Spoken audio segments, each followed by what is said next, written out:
Hello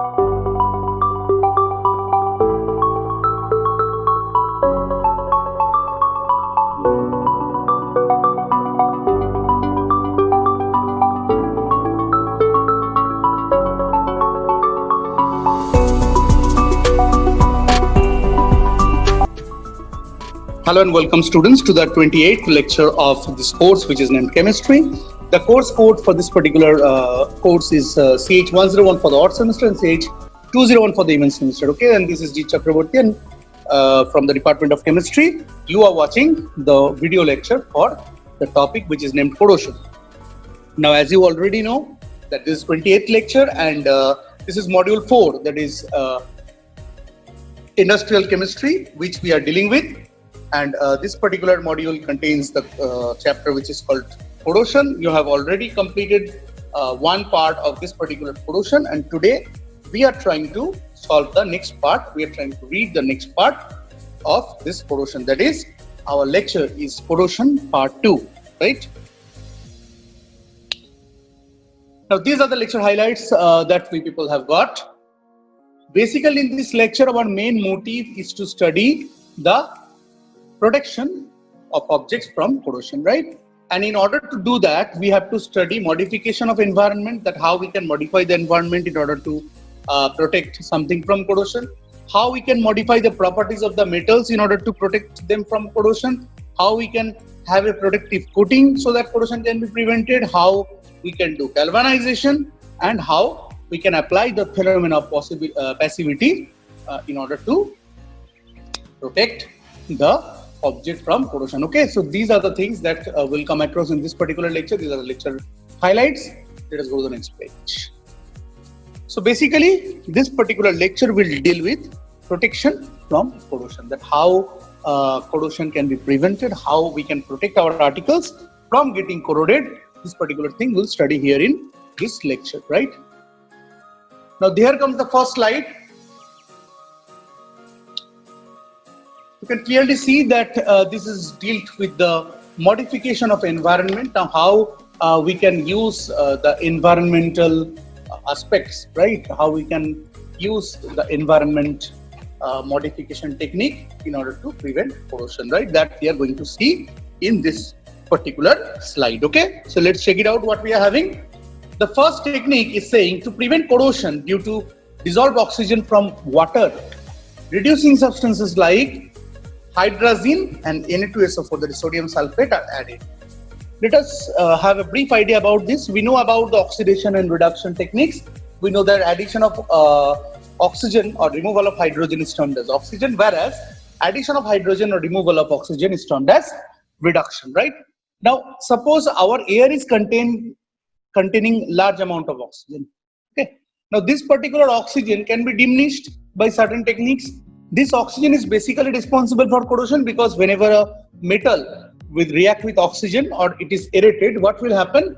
That particular metal will have a coating of oxide on that particular its surface, right? That particular metal will have that. So basically, we can prevent this particular thing by reduction. If we just apply the phenomenon of reduction, what will happen? Amount of oxygen will be diminished, and due to which the corrosion will be prevented to certain extent, right? So for that, what we have to use? We have to use reducing substances or reductants. What these reductants are? Reductants are the species which reduces a particular species in a reaction, so that what will happen? The amount of oxygen will decrease from water, due to which the corrosion phenomena will be prevented. Okay, so here two such reductants are discussed. One is the hydrazine and the other is the sodium sulfate. Okay, these are the reductants that we can use. So this was point number 1. Point number 2 says to prevent corrosion by acids, a base like lime is used. Now this is yet another technique, just like reduction oxidation. This technique is called neutralization. Okay, now in neutralization, what happens? If acids are present, we add bases to neutralize something. If bases are present, we add acids to neutralize something. Okay, so basically what we can do, we can add certain amount of lime, which is nothing but magnesium hydroxide, so that this particular corrosion by acids can be prevented to a large extent. Okay, this was the second point. Third point says to prevent corrosion by salts, they removed by ion exchange reactions. Now this ion exchange resins, now this is very, very important point. A removal by ion exchange resin is nothing but having the salt pass through column chromatography, right? If column chromatography happens, what will happen? Initially, in one lecture, we have discussed about column chromatography. So there, what we have seen that a column chromatography basically contains a glass column, right?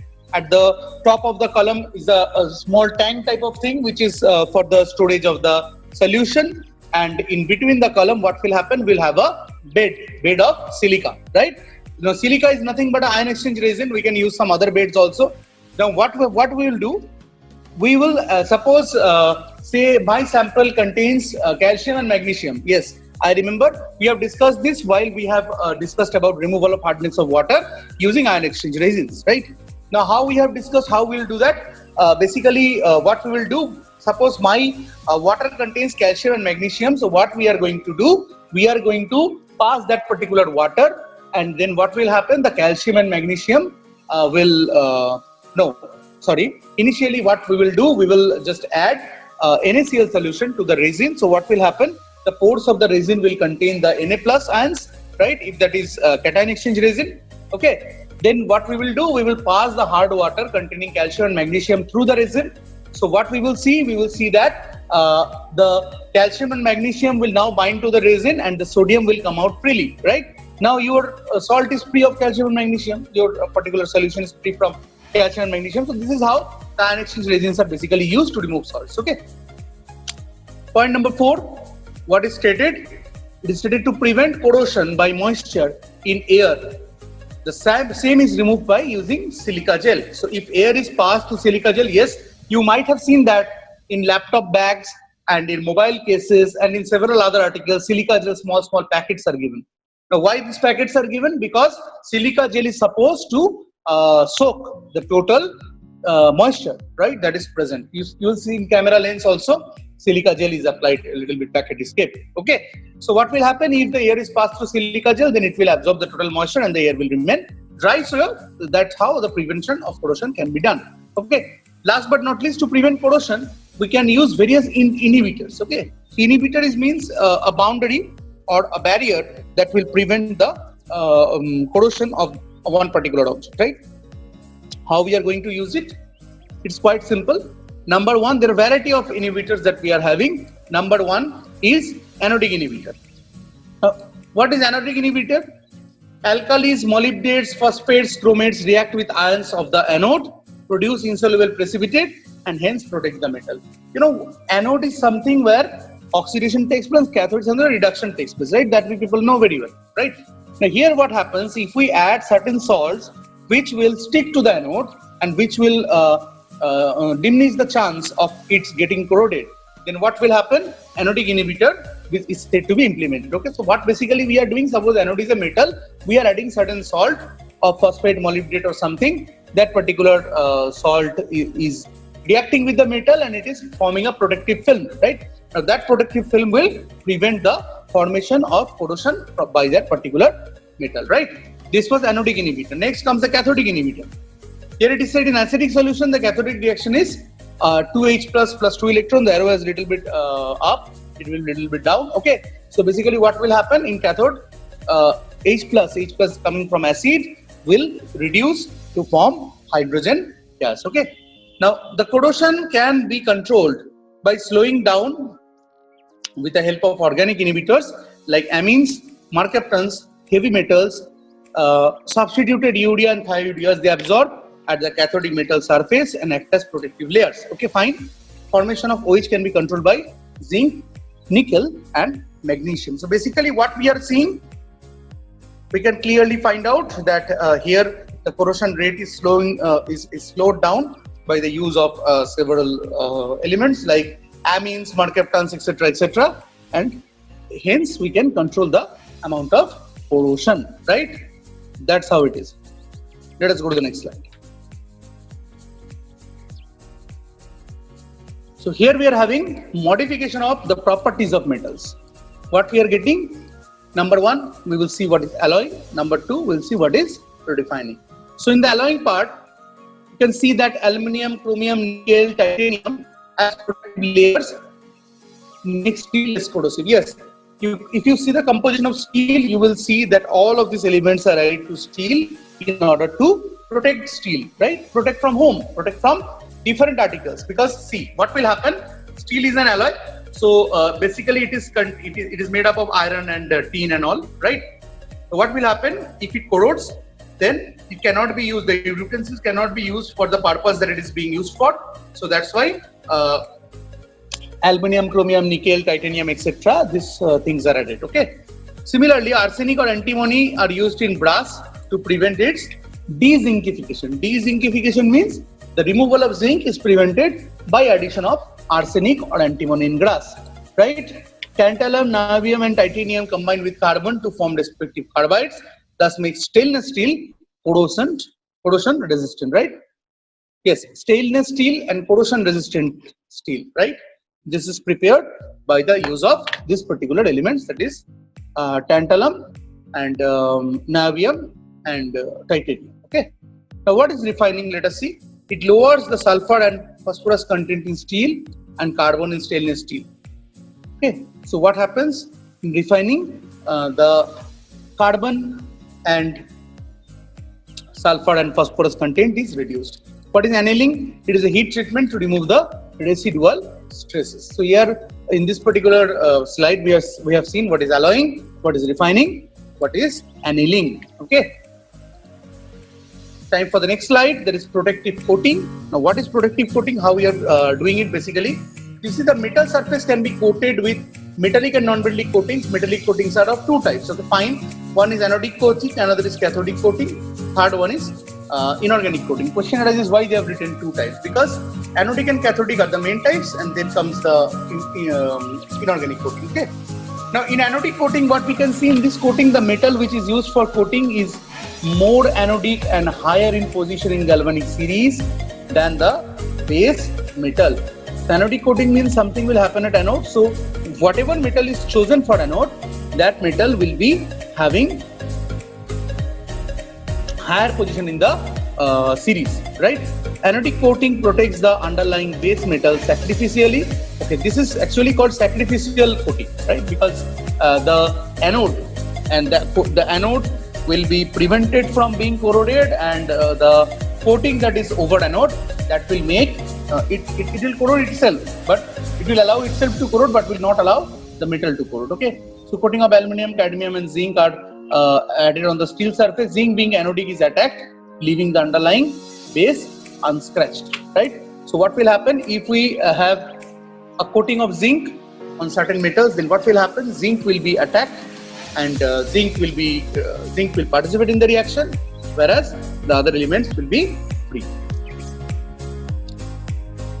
So time for cathodic coating. What is cathodic coating? This particular coating protects the underlying base metals due to their noble character and higher corrosion resistance. Okay, the coating metal will be more cathodic than the base metal. Then pore breaks discontinues in such coatings of the corrosion breaks metal speeds up. So basically, what is happening in cathodic coating? The cathode is protected. Now, what happens here? One condition is there which was not present in anodic coating, that if something happens, by something I mean to say, if this particular coating breaks down, then what will happen? The process of corrosion of the base metal will be triggered to a large extent. Okay, that's why anodic coating is considered to be better compared to cathodic coating. Okay, inorganic coating. See, phosphate coating, chromate coating, etc. are called inorganic coating. Okay, but it is very rare. The most common coating techniques are cathodic coating and anodic coating. Okay. So if inorganic coating is there, there must be organic coating. Now, organic coating is very, very important because everybody present here actually uses organic coating. It is basically nothing but paints that happens on grills and walls and all.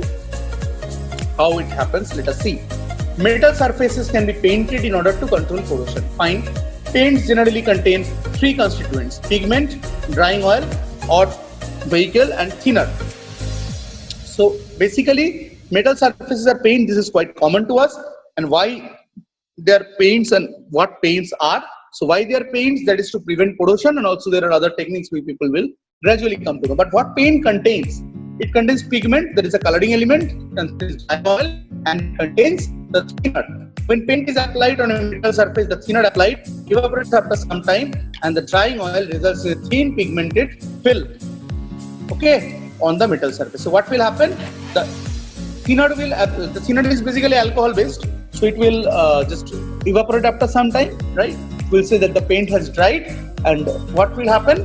The pigment will form a thin film on the metal surface, right? A pigment can be of different colors in accordance to its composition and solid in nature. Some examples are zinc oxide, red lead, chromium oxide, carbon black. So it can be zinc oxide is white, red lead is definitely red, chromium oxide is yellow, and carbon black is black. Okay. Drying oil contains glycerides, have higher fatty acids, either saturated or unsaturated. It is also called the vehicle and is the film forming constituent. So basically, dyeing oil is used to form the film. The volatile component present in paints is nothing but thinner. It is a highly volatile liquid and can increase the elasticity, just like tarpene, benzene, mineral oil, or kerosene is generally used as the thinner in paint. Okay, and this is the thing that evaporates after some time. More additives like extender filters, anti-skinning agents, and plasticizers are used to enhance the properties of our paint, right? So basically, this was all about the paints.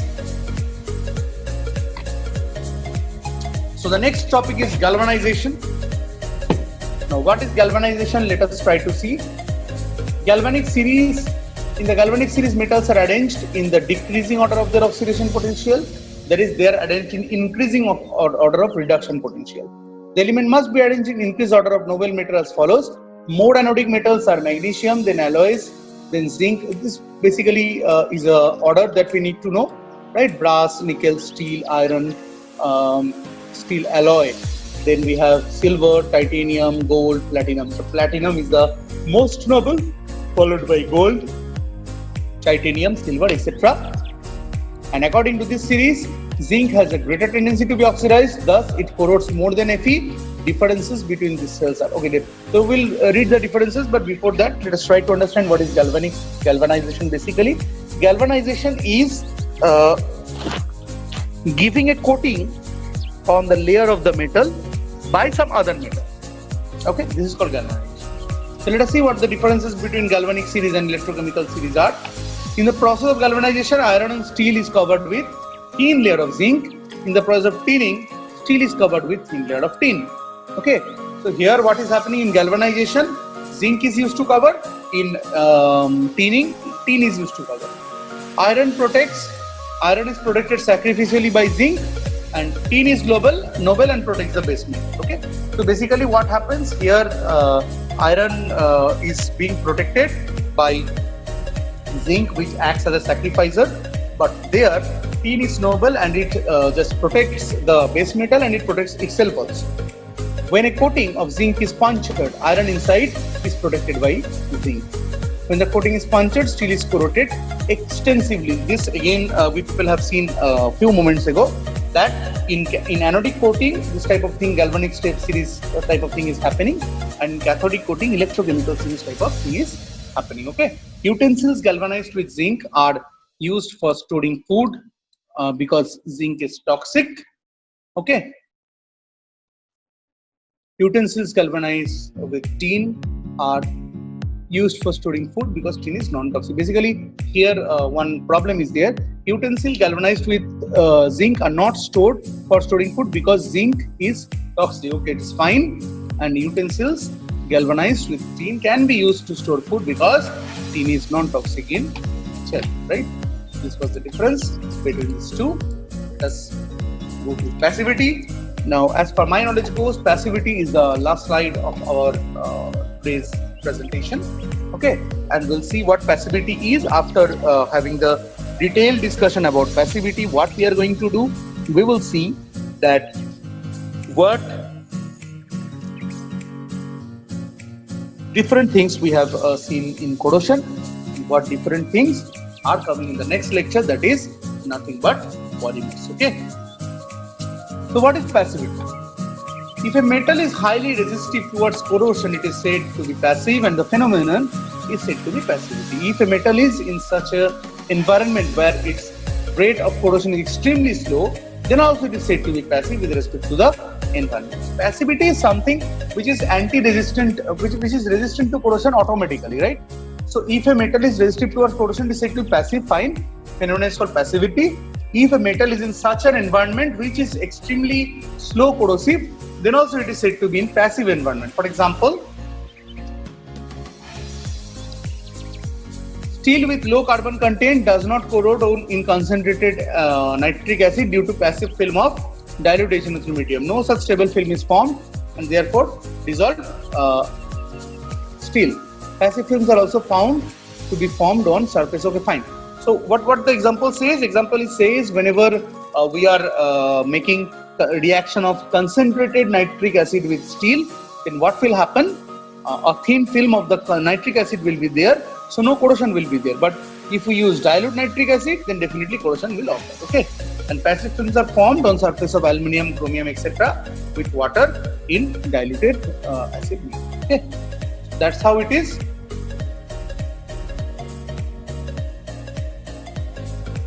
So here in this lecture, we have seen what are the different aspects of our today's topic is, right? And we have clearly seen that what corrosion, how corrosion can be prevented, how the elements are to be protected from corrosion. But one thing we have to keep in mind that there are in these two lectures for corrosion, we have seen multiple things.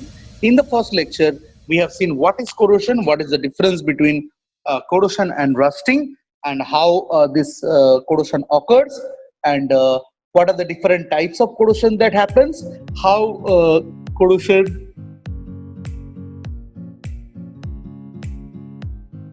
occurs in presence of acids, and what is electrochemical corrosion or wet corrosion, what is chemical corrosion or dry corrosion, and what are the differences between them, and what are the types of corrosion also.